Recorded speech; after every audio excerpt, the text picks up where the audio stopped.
In fact தேவன் நேராக வரும்போதே தேவனை நம்பலைனாக்கா அதுக்கப்புறம் என்ன இருக்குது? உடனே வராது, போயிருப்பேன். கண்டிப்பாக வருவேன். நம்மளுடைய எண்டு அதுதான். இமீடியட்டாக என்ன சொல்வேன்னு எனக்கு தெரியல. உலகம் என் பின்னே சிலுவை என் முன்னே சரின்னு சொல்லுவேன். இப்போ யார் எதை கொண்டு போகிறாங்க? கண்டிப்பாக வருவேன். இவர் அதெல்லாம் எடிட் பண்ணிடுவாங்க.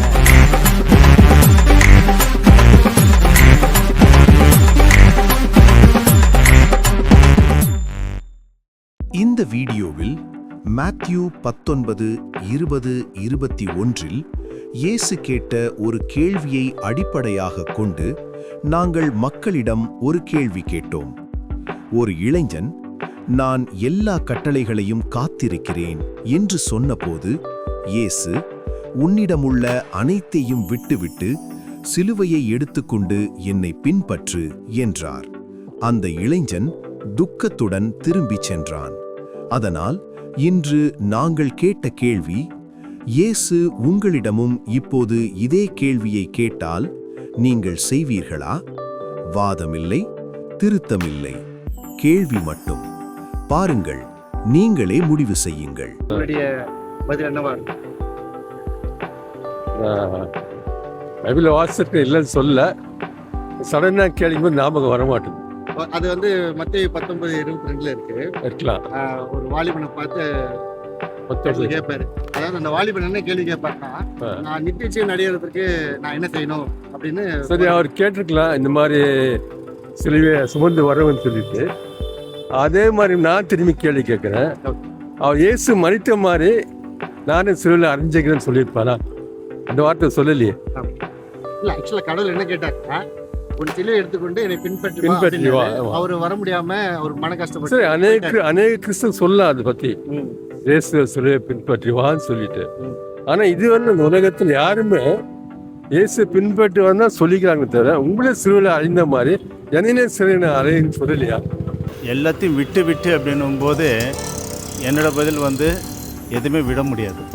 நம்மளை படைச்சது என்ன பண்ண இருக்காரோ, தேவன் நம்மளை எப்படி படைச்சிருக்காரோ அது மாதிரி அவர் கொடுத்த வழியில் அப்படி தான் நம்ம போயிட்டுருக்கோம்.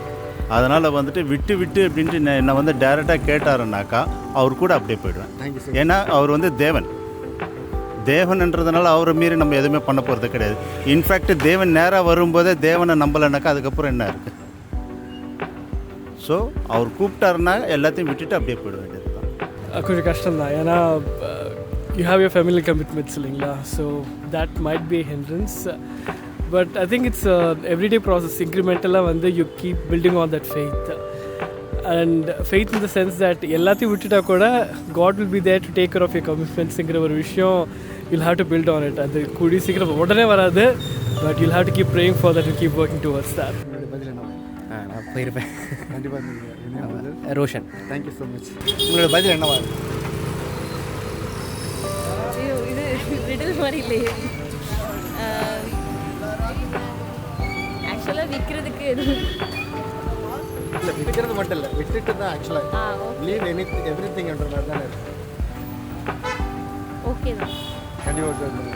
நீங்கள் பிரதர் கேள்வி இயேசு உங்களை பார்த்து கேள்வி கேட்டாங்கன்னா? கண்டிப்பாக வருவேன். சூப்பர். கண்டிப்பாக வருவேன். நிறைய அவருக்கு கொடுத்த பிளஸ்ஸிங் அதிகமாக கொடுத்துருக்காரு. இன்றைக்கி வானா எல்லாத்தையும் தூக்கிப்பட அவருக்கு நான் மினிஸ்ட்ரியில் தான் இருக்கேன், ஊழியம் தான் செஞ்சிட்ருக்கேன். முஸ்லீம் வந்து ரசிக்கப்பட்டு ஊழியம் செஞ்சிட்ருக்கேன் 20 இயர்ஸாக. ஸோ எல்லாத்தையும் அப்பயும் தூக்கிப்பட இப்பயும் கூப்பிட்டா தாராளமாக வருவேன். உங்கள் பதில் என்னவா? கண்டிப்பாக. ஏன்னா நம்மளுடைய எண்டு அதுதான்.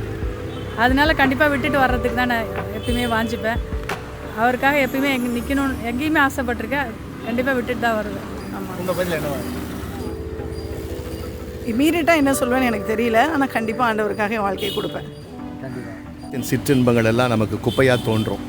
த more we go closer to God, நம்ம லைஃப்பில் இதுதான் இன்பம், இதெல்லாம் சந்தோஷம் நினச்சிட்டு இருக்கிற காரியங்கள் எல்லாம், அந்த காரியங்கள் கத்தர் விட்டு நம்ம தூரமாக இருக்கிறதுனால அது நமக்கு இன்பமாக தோன்றுது, சந்தோஷமாக தோணுது.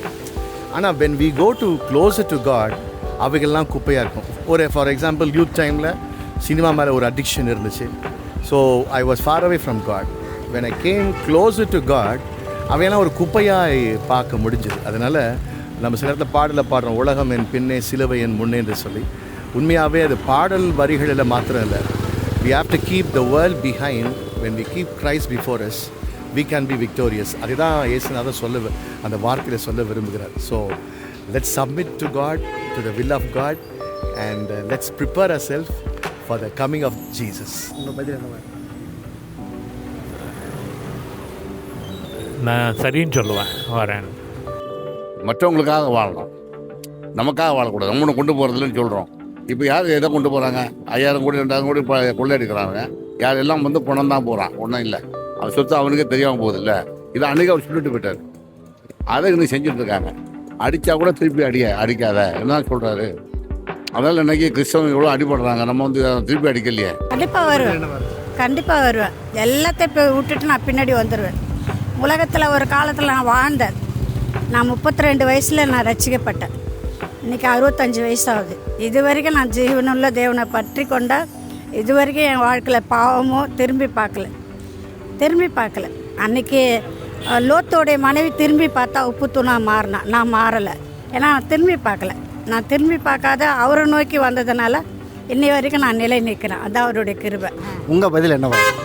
என்னுடைய பதில், நான் எல்லாவற்றையும் ஏற்கனவே என்கிட்ட இருக்கிறது ஒன்றுமே என்னுடையது அல்ல, எல்லாமே அவருடையது தான். அதனால் அவர் இந்த உலகத்தில் வாழ்கிறதின் நோக்கமே அவருடைய நாமத்தை மகிமைப்படுத்துறது தான் இந்த உலகத்தின் வாழ்க்கை நோக்கம்.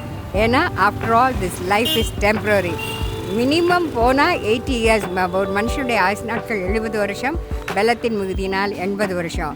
ஆனால் கடவுள் குறிப்பிட்ட நாட்கள் ஜனவரி ஆதியாகமம் 6ஆம் அதிகாரத்தில் 120 நாள், 120 வருஷம் தானே. ஆனால் eternity is long, where we are going to spend with our Jesus who came down to give his life for us for ransom. He redeemed us with his precious blood. ரத்தம் சிந்ததல் இல்லாமல் பாவ மன்னிப்பு இல்லை. நம்ம மாம்சத்துக்காக பாவ நிவர்த்தி செய்கிறது ரத்தமே. இயேசு தம்முடைய ரத்தத்தையே சிந்தி அதரிசனமான தேவனின் தற்சொரூபமாய் வந்து நம்மை மீட்டு கொண்ட இயேசு அவரோட என்றென்று வாழணும். இந்த உலகம் அவருடைய நாம மகிமைக்காக தான் இருக்குமே ஒழிய வேற ஒன்றுத்துக்குமே இல்லை. We are just living here to glorify his name. That's all. Okay சொல்வேன் நான். ஏன்னா அவர் தான் எல்லாமே. அவன் நினைக்கிறான் ஆஸ்தி பெருசுன்னு நினைக்கிறான். இல்லை, இஸ் எவ்ரிதிங். நம்ம லைஃப்பில் அவரால் உருவாக்க முடியும். Is a creator. அதனால் அவர் அது ஒன்றும் இல்லாதவங்க பக்கம் நம்ம போக மாட்டோம். இவர் is is my everything, he is my hall. அதுதான் இன்றைக்கி நம்ம மறித்து எங்கே போகிறோம், அவர்கிட்ட தான் போகிறோம். அப்போ நமக்குரிய எல்லாத்தையும் அதான் உனக்காக நான் எல்லாம் அவருடைய ரத்தத்தையே கொடுத்தாருல்ல. அப்பா அம்மா கூட இந்த காலத்தில் எவ்வளோ இப்போ பார்க்குறோம், நிறைய பேரை பார்க்குறோம். அம்மா ஒரு மாதிரி போகிறாங்க, அப்பா. ஆனால் இவர் அப்படி நம்மளை பரம பிதா. இவங்க கார்டியன் தான் நம்ம இவர் நம்மளை அன்பு. அது அன்புன்னா அவங்களும் நிறைய பேர் அன்புக்கு நிறைய எக்ஸாம்பிள் சொல்லுவாங்க. இயேசுவை போல் அன்பிலும் அழகிலும் அவரை போல் ஞானத்திலும் சிறந்தவர் வேறு எவருமே இல்லை. அதான் என்னோட சாட்சி. எல்லாத்துக்கும் ஒரு வேலை இருக்குது. அவர் கூப்பிடும்போது அது செய்கிறதுக்கு ஆயத்தம். கல்யாணம் தான் விட்டு போயிருப்பேன். மனைவி பிள்ளைங்களை பாதுகாக்கணும்ல, விசுவாசமாக இருக்கணும், மற்றவங்களுக்கு உதவி செய்யணும். அவ்வளோ 5 ரூபா தான் இருக்குதுன்னா பரவாயில்ல. கடவுள் விசுவாசம் நம்ம கிடைக்கணுன்னா கொடுக்கலாம். மற்றபடி எல்லாத்தையும் விற்றுட்டுன்னா அவர் எல்லாத்தையும் சொத்தை விற்றுட்டு வர சொல்ல, உன்னுடைய பாவங்களை விற்றுட்டு வான்றாரு. பாவங்களை விற்றுட்டு வந்தால் அதை எல்லாருக்கும் கொடுக்க வரும். நீ பாவங்களை வச்சுனே அதை விற்க முடியாது, ஒன்று மனசே கேட்காது. பாவத்தை ஃபஸ்ட்டு விடணும். அதுக்காக அந்த வசனம் அதுக்காக தான். Sorry, thank you. உங்களோட பதில் என்ன? ஃபஸ்ட்டு இந்த கொஷினே ரொம்ப டஃப்பு தான். இது எல்லாருக்குமே ஆன்சர் பண்ணுறது கொஞ்சம் தயங்குவாங்க. ஆனால் நான் என்ன பண்ணுவேன்னா, first am I worthy to அந்த நிமிஷத்தில் நான் அந்த என்னால் விட்டு கொடுக்க முடியுமானா, ஹியூமனாக சொன்னான்னா it is very hard. But other side scenario, if I leave for Jesus, அந்த என்னோடய பொருள் நான் இப்போ நகைலாம் போட்டிருக்கிறது நான் ஏசப்பாக்காக விட்டேன்னா, இந்த kingdom I think I will gain something that is bigger. இப்போ நீங்கள் கேட்டீங்கன்னா ஃப்ளஷோட சொன்னேன்னா I will say God give me some time. அவரை பின்பற்றி தான் போவேன். கண்டிப்பாக. அதாவது இயேசு கிறிஸ்து இந்த கேள்வி நம்மளை இன்னும் கேட்கலன்னு நினைக்கிறீங்களா?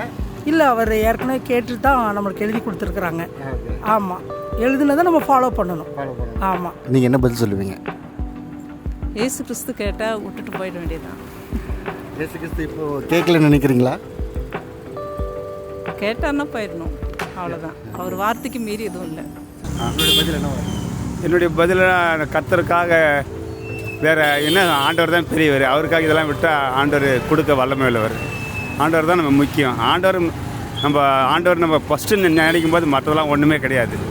கர்த்தர் பெரியவர் இல்லை, அவருக்காக நம்ம செய்யணும்னு அது ஒரு பெரிய விஷயமே கிடையாது. ஆனால் அதான் சொன்னார், ஆண்டவர் நீ வருவன் என்னை பின்பற்றினால் தன்னைத்தானே வெறுத்து தன் சிலுவை எடுத்துக்கொண்டு பின்பற்ற வரதான் எனக்கு சீசனாக இருக்க மாட்டான் சொன்னார்.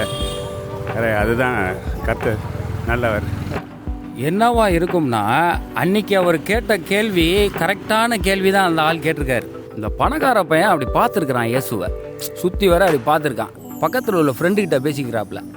என்ன பேசியிருக்கிறாரு, ஏன்னா இந்த பையன் இவர் ஏசப்பா அதெல்லாம் நீ எடிட் பண்ணிடுவல்ல, அந்த ஏசப்பா இவ்வளோ தூரம் இங்கே ஜெருசலேமில் ஊழியம் பண்ணிட்டு இருக்காரு, கூட்டம் பார்த்தியானே எவ்வளோ பெரிய கூட்டம் வருது பாருங்க, வல்லம்மனை பணம் நம்மகிட்ட வல்லம்மா அங்கே எப்படி இருக்கு.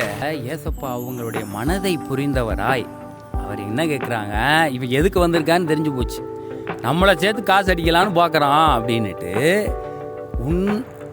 உன் சொத்தை எல்லாம் தரித்திரனுக்கு கொடுத்துட்டு என் பின்னாடி. இப்போ இந்த காலத்தில் இதை கேட்டோம்னா எல்லாரும் பயந்துருவாங்க.